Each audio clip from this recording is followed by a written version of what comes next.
Alright guys, so here's the review of the Seestern Doxa Homage. So there's been a couple of Doxa Homages coming out recently. The previous one being the Tactical Frog. That one had a few little issues, so I avoided that one.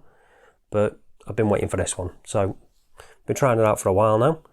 Full disclosure, I was sent it for free. Don't have to send it back, but you know the score. It's not going to change the way I do my reviews. Going to keep it 100% honest all the time, no matter what. So question is, does it fix the issues that the Tactical Frog had? Is it a good watch generally? Let's get down to it and find out. So here's the packaging you get it in. You might recognise this because a lot of other brands on AliExpress use it, but they do work well. And they've got the Seestern branding on there with the little starfish too. So I've got a few little bits in here. We'll quickly talk about this before we get into the actual watch.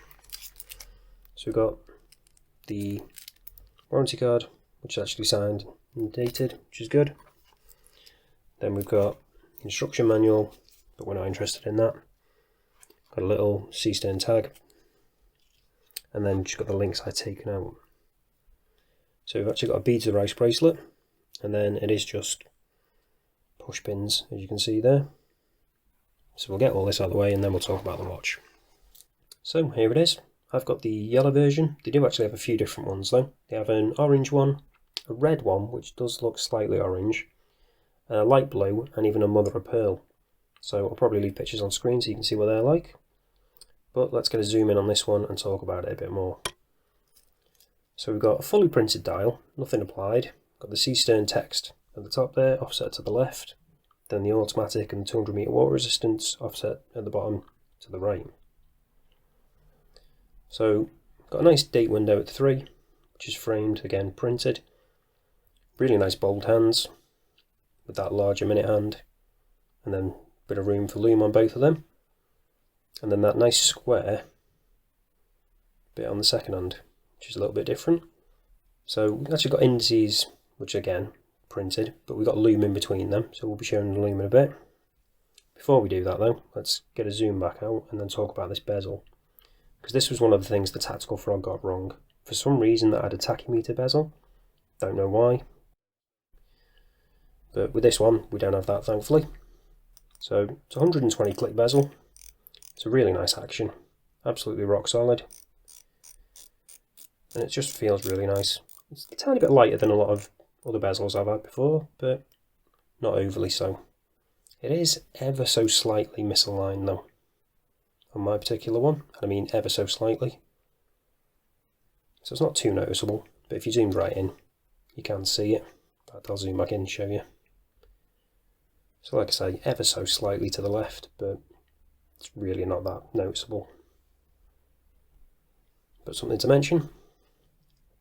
So as for the rest of the case, we've got, you can see, we've got polished sides on this, so it's a little bit of a fingerprint magnet. But it is nicely finished, really nicely done. And the transition to the brushing on the top, again, really nicely done. And then we've got those drilled lugs as well, which are always handy if you do want to swap out the strap. And then we've got that, if I can zoom in on it, that signed crown with the little Seestern starfish. And we've got plenty of grip on that crown as well, so no issues with that. When it comes to the bracelet, as I said, it's a beads of rice bracelet. So we've got polished edges, again, fingerprints. It's the only issue with having polished bits. So we've got polished edge, then we've got the really nicely finished brushing, and then the actual beads of rice bit is polished again. Again, really nicely done. Got a signed clasp. This is one of the issues I do have with this, if I'm being nitpicky.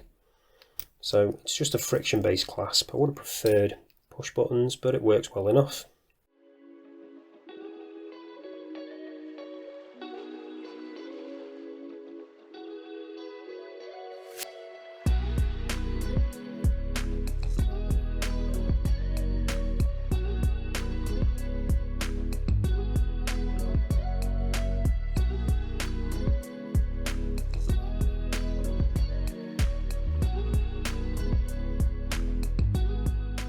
Just going to zoom in on that case back, because it is a really nice case back actually. So we've got that great wave style almost, but then we've also got that little starfish in there. Just so you know it's Seestern. Nice little touch, do like that. And then we've got the model number, the fact that it's sapphire, automatic movement,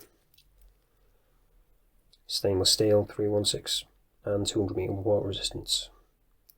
And then we've got the solid end links on there as well. So although I would have preferred pushers on that, it's not too bad. You have got plenty of micro adjust as well, which is good.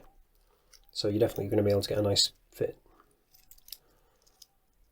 So let's quickly test now. Actually, before we test that, let's get onto the dimensions. Then we'll test whether we've got sapphire on it. So we've got a thickness of 13.5, diameter of 42, lug width of 20. Now the all important lug to lug. So these do actually drop down pretty much flush. So no protruding male end links there, which is always good. So we've got a lug to lug of just over 46. So nice and compact. Now let's test whether that is sapphire. Using the trusty Diamond Selector 2. And yeah, we have got sapphire crystal, which is always good.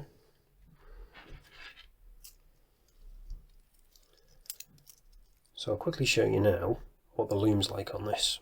So we've got a bit in there already, but let's charge it up, give it a proper chance.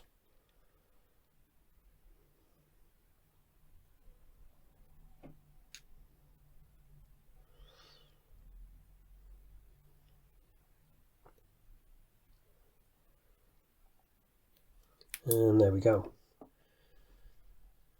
So you can probably see straight away, got a really nice touch on this. We've actually got a loom date window. That's not something I've actually seen before. I do really like that. And the fact that it's the same size almost as the other indices as well, it just blends in seamlessly and is really useful too. So I do really like that. Really nice touch. And with the rest of the loom, it's really nicely evenly applied. No issues there at all. No patchiness. And it lasts a good amount of time too. The date window fades slightly quicker, but that's not really too big a deal, because the fact that it's loomed at all is just a bonus, I think. The rest of it hangs on a really good amount of time. So loom wise, really nice. Do like it a lot. So all that's left to do now is show you what it's like on wrist, and then we'll wrap this up. So this is what it looks like on my 7-inch wrist. It does weigh really nicely, as you kind of expect with the beads and rice bracelet. They just conform so nicely to wrist, as well as playing with the light nicely as well. And with the case, yeah, it's a little bit flat, but if you've got a 7-inch wrist or above, it won't be an issue. If you've got a smaller than 7-inch wrist, it might be a little bit too big. But again, with that cushion style case, it's not really that big a deal. It does wear pretty well on most wrist sizes, unless you've got a really small wrist. And again, they've got plenty of different colours if you're not keen on this yellow one. And again, that mother of pearl as well. If I had any issues, like I say, with mine, the bezel is ever so slightly, and I mean ever so slightly, misaligned.